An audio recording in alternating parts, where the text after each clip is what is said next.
8월 13일 화요일 오전 11시경부터 인천 서구를 비롯해서 서울, 경기 지방에 많은 양의 폭우가 쏟아졌습니다. 특히 그날 하늘에서는 시간당 100mm 이상이 넘는 물폭탄이 쏟아졌고 불과 3, 40분 만에 도로는 강처럼 변했습니다. 그리고 이번 폭우로 인해서 특히 저희가 사는 지역 위치 인근에 있는 가좌시장 그리고 강남시장을 비롯한 또 우리가 현재 예배드리고 있는 이 공간 성남동 지역이 많은 피해를 입었습니다. 그리고 저희가 지금 예배드리고 있는 이 언덕 아래에 있는 빌라 단지가 가장 큰 피해를 입었는데 많은 빌라의 반지하에 사시는 분들이 침수되는 어려움을 겪으셔야만 했고 또 목사인 저희 가정이 운영하고 있는 아이스크림 매장도 또 함께 침수되기도 했습니다. 그리고 둘째 날까지 많은 양의 비가 예상되었기 때문에 이도저도 할 수 없는 상황에 셋째 날까지 기다렸는데 셋째 날이 맑아지기를 바랐지만 셋째 날 아침 10시부터 12시까지 또 많은 양의 비가 쏟아져서 자라보고 놀란 것은 소뚜껑 보고 놀란다고 첫째 날 폭우로 침수 피해를 당한 다음에 비슷한 양의 물이 내리니 또 가슴이 철렁해서 많이 힘들고 어렵고 당황하기도 했습니다. 그때 제가 반복해서 하는 행동이 하나 있다는 걸 깨달았습니다. 뭐였냐면 하늘을 올려다보는 거예요. 하늘을 올려다보면서 비가 그칠까 아니면 더 내릴까 아니면 해가 날까 우중충할까 하늘을 올려다보면서 계속해서 간절한 어떤 바람들이 있었던 것 같습니다. 왜일까 생각해보면 그렇습니다. 물이 차오르고 또 집기들이 모두 망가지고 어떤 사람들은 삶의 터전을 잃었습니다. 그리고 셋째 날까지 기다렸는데 물은 줄어들지 않고 또 물은 그치지 않고 하늘은 맑아지지 않고 계속해서 비가 쏟아져 내린다고 생각하니 이것이 만약에 반복된다면 얼마나 큰 어려움이 있겠는가를 계속 마음이 이렇게 두려워했던 것 같아요. 그러면서 계속해서 하늘을 올려다 봤던 겁니다. 땅의 시선을 고정할 수 없을 만큼 하늘을 올려다 봤고 제발 하늘에서 비가 그치기를 그리고 먹구름이 걷히기를 그리고 하늘이 쾌청해지고 맑아지기를 또 해가 쨍쨍 나기를 습하지 않기를 바라는 마음이 간절했습니다. 그러면서 한 가지 느낀 게 있었는데 뭐냐면 우리는 많은 것들을 이룬 것 같고 많은 것들을 할 수 있지만 참 우리 인생 안에 해결하지 못하고 역전시키지 못할 만한 부지기수한 많은 문제를 갖고 있는 아주 연약한 존재다 라는 자신과 마주하게 됐습니다. 사랑하는 성도 여러분, 인생이 막막할 때 우리는 본능적으로 하늘을 바라볼 수밖에 없습니다. 오늘 본문 말씀 이사야 43장 말씀에 보면 그런 절망의 현실 속에서 주어진 하나님의 말씀이 바로 오늘 말씀입니다. 오늘 본문 말씀 1절은 이렇게 시작합니다. 개역개정판에 이렇게 기록합니다. 야곱아 너를 창조하신 여호와께서 이제 말씀하시느니라. 이스라엘아 너를 지으신 이가 말씀하시느니라. 아멘. 이렇게 말씀을 시작합니다. 우리가 지난 시간까지만 해도 창세기 말씀을 보면서 어느 분에 대해서 배웠습니까? 맞아요. 창조자 하나님에 대해서 우리가 살펴봤어요. 그리고 오늘 말씀에도 보면 하나님은 하나님 자신을 우리에게 뭐라고 소개하시냐면 하나님은 세상을 지으신 창조자시다 라고 말씀해 주십니다. 그런데 거기서 하나님은 그치지 않으시고 야곱과 특별히 이스라엘 자손들과 언약을 맺으신 하나님이시다 라고 소개해 주세요. 여러분 나중에 좀 살펴보겠지만 언약은요 이런 겁니다. 약속이에요. 약속. 너와 내가 서로 약속하는 겁니다. 이걸 문서를 써서 하는 약속을 뭐라 그러죠? 계약이죠. 그래서 그때 쓰는 문서를 뭐라고 말합니까? 계약서예요. 그리고 계약서를 쓴 양쪽 당사자들은 서로 어떻게 합니까? 그 계약을 반드시 지켜야만 합니다. 그리고 만약에 그 계약을 어길 경우 어떻게 됩니까? 그에 대한 불이익을 받게 돼요. 당시의 불이익은 뭐냐면 그 계약을 어긴 사람은 반드시 죽는다라는 거예요. 그런데 지금 하나님과 누가 언약을 맺었습니까? 이스라엘 백성들이 언약을 맺었어요. 근데 그 이스라엘과 언약을 맺으신 그 언약을 시행하신 분, 언약의 주체, 그리고 언약을 신실하게 이행하시겠다고 약속하신 분이 누구십니까? 하나님이에요. 하나님은 우리와 언약을 맺으실 필요가 없습니다. 그리고 우리와 관계하실 필요가 없으심에도 불구하고 하나님께서 이 땅 가운데 하나님의 나라를 건설하시고 창조하시고 그 땅 가운데서 안식하시며 하나님께서 집과 성전을 삼으시고 우리와 함께 거기서 안식하자 말씀하시면서 이 땅을 하나님의 나라로 삼으셨어요. 그리고 우리와 언약하십니다. 우리와 관계 있다 말씀하세요. 그리고 하나님께서 그 약속을 반드시 지키시겠다라고 말씀하십니다. 그런데 여러분, 친구들과 약속해 보셨습니까? 어떤 친구들과는 이 사람과는 내가 믿을만해 라고 약속하지만 어떤 친구와는 약속하기 쉽지 않은 친구가 있어요. 왜 그렇습니까? 그 친구는 반드시 어길 거기 때문에 그래요. 그리고 그 약속을 아무리 해도 그 친구는 지킬 만한 상황과 능력이 안 될 게 뻔히 보이면 우리는 그 사람과 약속하고 싶지 않습니다. 신뢰하지 않죠. 그런데 하나님은 어떤 분이십니까? 천지 만물을 창조하신 분이시고 통치하시고 다스리시는 분이에요. 그 하나님께서 지금 우리에게 뭐 하십니까? 언약을 베푸셨어요. 계약을 맺으셨어요. 그러면 이 계약은 믿을만 합니까? 믿을만 하지 못합니까? 믿을만 하죠. 왜냐하면 하나님은 전능하신 하나님이시기 때문에 그렇습니다. 어린 자녀가 엄청나게 무서운 일들을 겪을 때마다, 여러분들이 엄청나게 힘들고 두려운 일을 겪을 때마다 찾는 존재가 누구예요? 엄마와 아빠잖아요.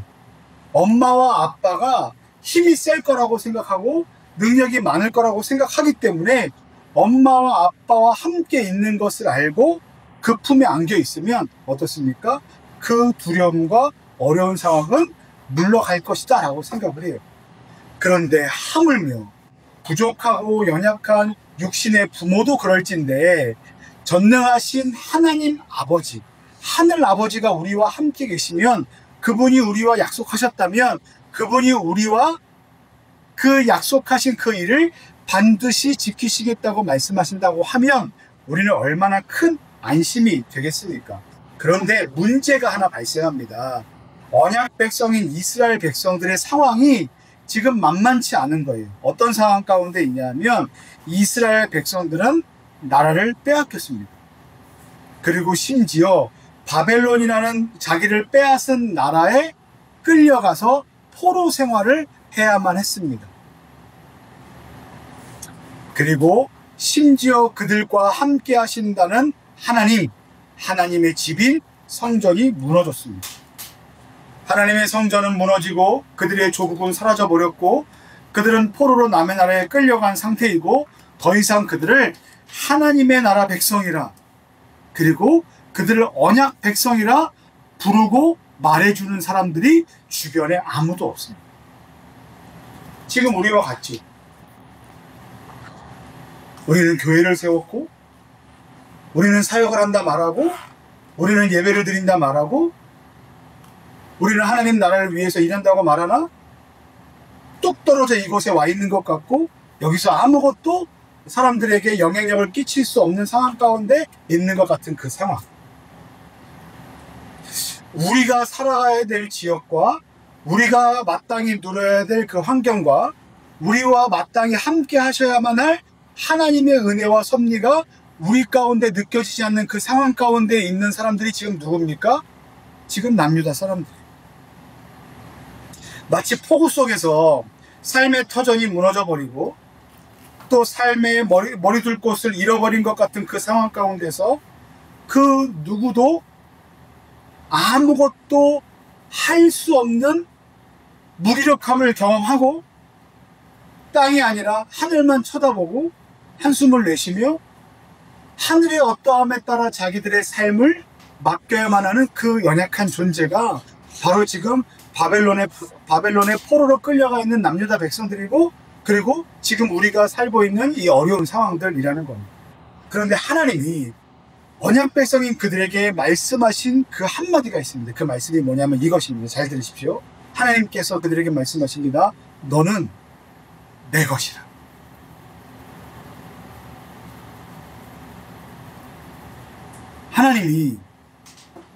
하나님의 성전이 회파돼서 더 이상 그들과 함께 하시지 않는 것 같은 그 느낌이 드는 그들 가운데, 조국이 무너져버리고 성전이 무너져버리고 더 이상 그들을 하나님 나라의 백성으로 인정해주지 않고 그들을 하나님의 사람이라 불러주지 않는 이방 땅 가운데서, 우리는 버림받았다라고 생각하는 그 땅 가운데서 하늘만 올려다보고 한숨만 내쉬고 있는 그들 가운데, 하나님은 어디에 계십니까? 하나님은 말씀하고 계시는 게 맞습니까?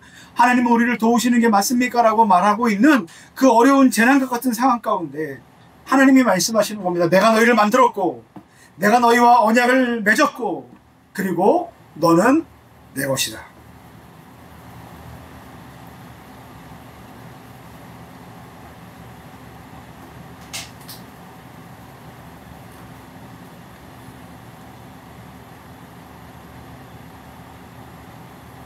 사랑하는 성도 여러분, 우리의 현실적인 상황이 그렇지 않은 순간이 있습니다. 여전히 기가 막힌 순간들이 있습니다. 여전히 재난과 같은 상황들이 있습니다.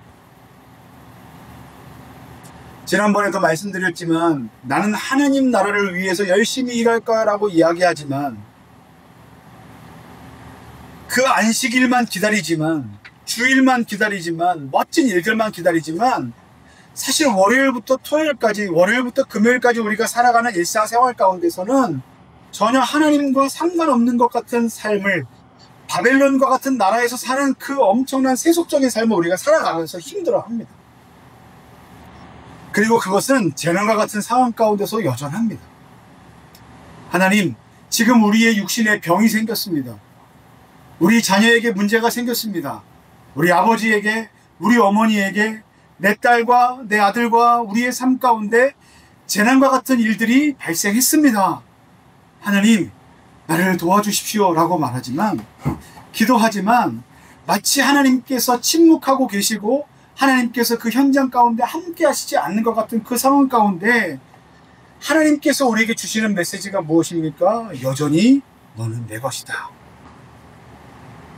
여전히 나는 너와 맺은 그 약속을, 그 계약을 잊지 않았다 라고 말씀해 주시는 분이 바로 우리 하나님이십니다. 바라기는 어려운 재난과 같은 상황 가운데서도, 세속적인 바벨론 세상을 살아가는 저 여러분들의 인생 가운데서도 여전히 여러분들은 하나님의 것입니다. 하나님은 여러분들과 언약을 맺으셨습니다. 하나님은 그 언약을 신실하게 지켜가실 것입니다. 나는 이 하나님의 약속의 말씀을 믿는 저와 여러분들 되시기를 예수님의 이름을 간절히 축원합니다. 그리고 2절에 이어서 이렇게 말씀하십니다. 내가 물 가운데로 지날 때에 내가 너와 함께 할 것이라. 강을 건널 때에 물이 너를 침몰하지 못할 것이며 내가 불 가운데로 지날 때에 타지도 아니할 것이요 불꽃이 너를 사르지도 못할 것이다 라고 말씀하십니다. 여기서 특별히 눈에 띄는 단어들이 있습니다. 물, 강, 불, 불꽃 이런 단어들이죠. 여기서 말하는 물과 불은 단순히 눈에 보이는 물리적인 것, 그것일 수도 있지만 이스라엘 역사 속에서 물은 뭘 상징합니까? 홍해 바다일 수도 있고요. 건너지 못할 요단 강이었을 수도 있고요. 다니엘의 세 친구가 겪었을 풀무불이었을 수도 있습니다. 즉 물과 불은요, 하나님의 백성들이 겪을 수밖에 없는 극심한 고난을 나타내는 것이라 생각하면 됩니다. 그럼 말씀이 좀 이렇게 기록되면 좋지 않았을까라는 아쉬움도 있습니다. 어떤 아쉬움입니까? 나는 하나님의 언약 백성이니 하나님의 언약 백성인 나의 삶 가운데는 절대 물과 불이 없을 것이다. 나는 절대 물을 지날 일도 없고 나는 절대 불 가운데로 지날 일도 없다.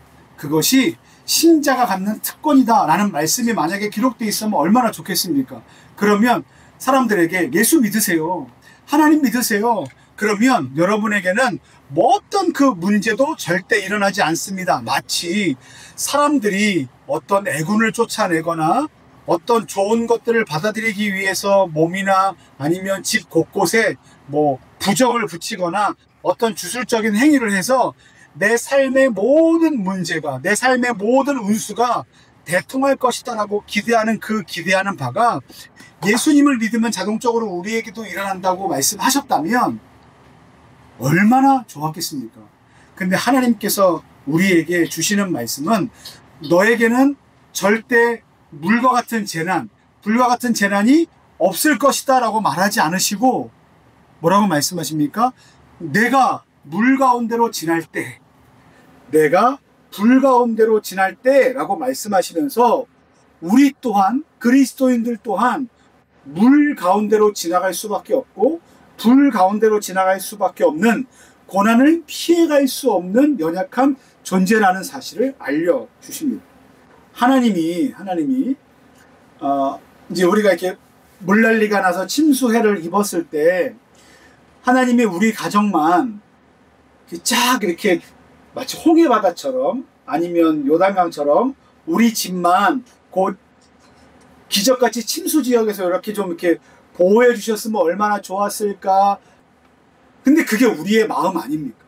그게 우리의 마음이죠.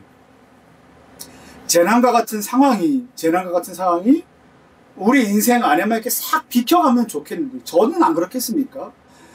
저 집은 침수가 안 당했네? 근데 왜 우리 집만 당했지라는 이 억울한 마음이 있지 않겠습니까?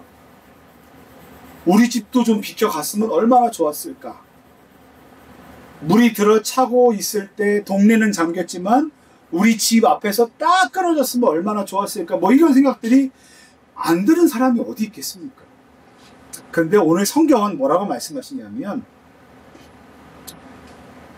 내가 물 가운데로 지날 때, 내가 불 가운데로 지날 때 라고 말씀하시면서 그리스도인들조차 그 고난을 피해갈 수 없다라고 말씀하십니다. 그러나 그것이 결코 하나님의 약속입니다. 우리를 삼키지 못하도록 하나님께서 함께 하신다 라고 말씀하십니다. 우리가 붙들어야 되는 부분이 바로 이 부분입니다.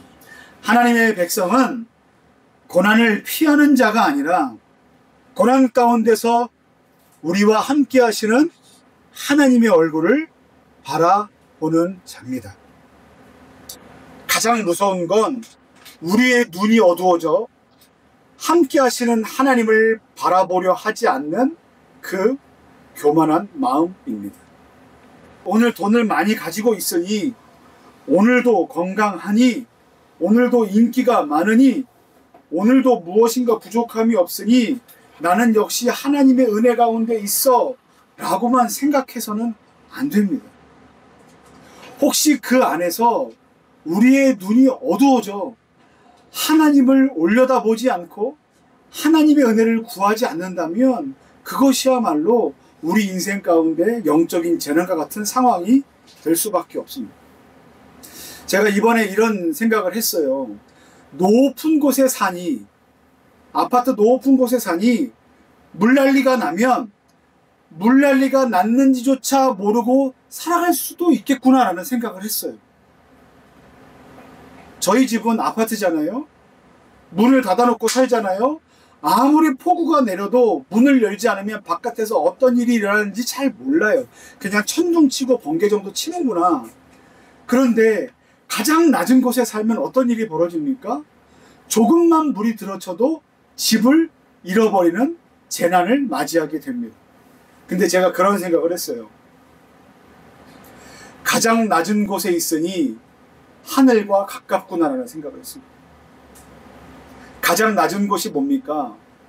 재난을 당할 수밖에 없는 아주 그 최적의 상황 가운데 놓인 그 낮은 자리. 그 현장에 있으니 비로소 제가 하늘과 가까워진다는 생각을 했습니다.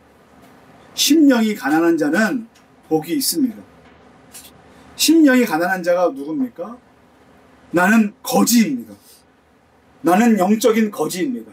아무것도 갖고 있지 않고 아무런 능력도 없고 가장 밑바닥에 있으면서 내가 내 삶으로 할 수 있는 여력이 전혀 없다는 것을 인지하고 재난과 같은 상황들을 맞이할 때마다 하늘을 올려다보며 하나님의 은혜를 구하는 그 자리가 사실은 가장 낮고 하늘과 가장 먼 자리인 것 같지만 하늘과 가장 가까운 자리이고 하나님을 구할 수밖에 없는 그런 자리라는 겁니다.